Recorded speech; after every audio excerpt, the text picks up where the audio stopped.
Est-ce que vous avez vu Drogba défiler avec le maillot avec les t-shirts du parti au pouvoir? Non! Mais regardez nos stars, nos grands joueurs. Tous, ils veulent entrer au RDPC. Tous, ils veulent travailler pour Paul Biya. Même Rigobert Song, pour être entraîneur là, il met d'abord la casquette du RDPC. Est-ce que c'est comme ça qu'une star doit être? Didier Drogba a réussi à prendre la parole lorsqu'il y avait une crise en Côte d'Ivoire, une guerre civile, lorsque ça a déclenché en 2002.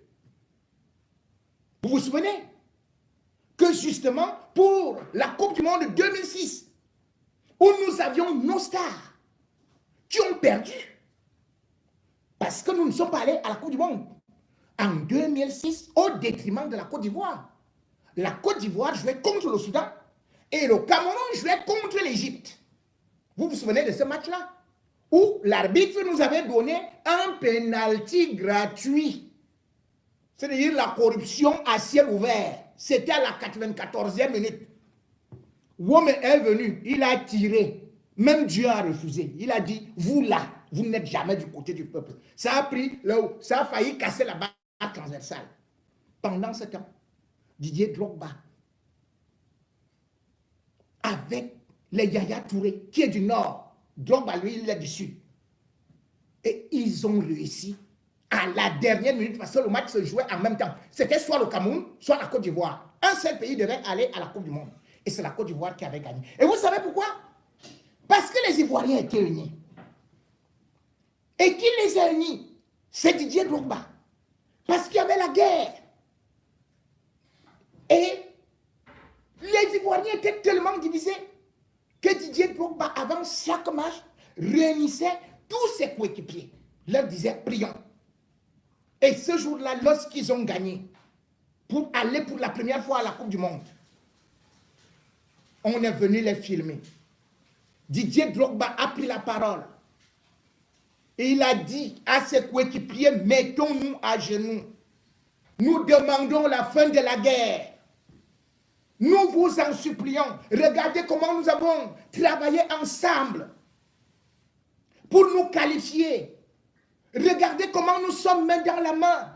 Regardons comment nous avançons. Vous devez aussi faire comme ça. L'opposition et les gens du gouvernement. Il ne s'est pas mis du côté de Gbagbo, qui pourtant était de son village.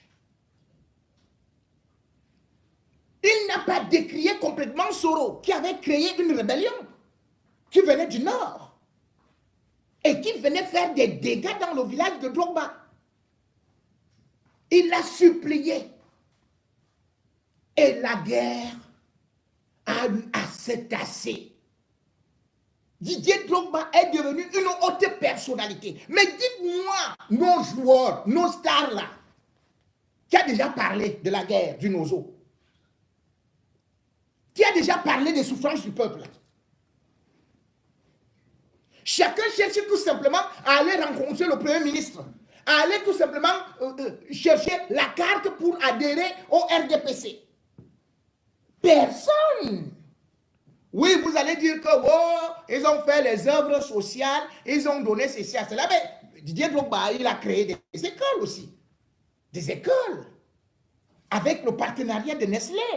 Où on voit dans des villages où il y avait tout simplement des cabanes. Il a mis des écoles là-bas pour 350 enfants ici, et tel autre à tel autre. Il a ouvert des hôpitaux. Mais surtout, il a réussi à être le vecteur de la paix. Nos footballeurs ou anciens footballeurs doivent s'inspirer de l'exemple ivoirien. Ils étaient encore sur le terrain. Ils ont réussi à parler aux politiques et à toute la population. Ils sont sortis du stade et même en 2007, ils ont continué à faire ce travail de réconciliation. Mais nous, quel travail faisons-nous? Rien. J'aimerais, à travers un certain nombre de choses, comme je vous le dis, souvent appeler ceux qui ont parfois la jugeote, qui ont regardé ce qui se passe ailleurs, et qui parfois ne comprennent pas d'où viennent leurs malheurs. Didier Drogba mérite aujourd'hui peut-être même de diriger un pays. Georges Weah l'a fait. Et d'ailleurs, Salif Keita, il a participé au gouvernement de transition de 91 en 92 au Mali. C'est le tout premier ballon d'or africain, Salif Keita.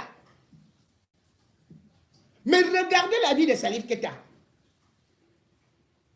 qui vient de mourir là. Il n'était pas là pour dire, pour faire les atalakou au régime. Il n'était pas là pour ça. Quand Didier Drogba salue un chef d'État, il est debout comme ça. Quand nos footballeurs veulent saluer Paul Biya, d'abord vous avez vu certains, ils se mettent comme Bidumpat, ils mettent comme ça. Vraiment, c'est pas possible. Mais c'est incroyable.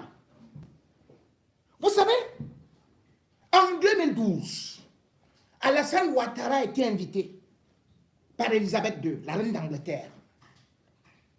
Quand il arrive là-bas, la reine d'Angleterre, parce que c'était à l'occasion des Jeux Olympiques de Londres, il salue, la reine d'Angleterre salue tous les chefs d'État. Lorsque elle salue Ouattara, Ouattara a dit « Je suis Alassane Ouattara, président de la Côte d'Ivoire ». La reine s'est exclamée. Elle a dit « Le pays de Drogba, de Didier Drogba, vous vous rendez compte, la reine d'Angleterre ». Alassane Ouattara a répondu « Oui, je suis son père ». Hein? La reine d'Angleterre a dit « C'est vrai, tu es le père de Didier Drogba ». Toute la salle a commencé à rire. Voilà comment Alassane Ouattara a eu le pouvoir là-bas, en Angleterre, devant la reine.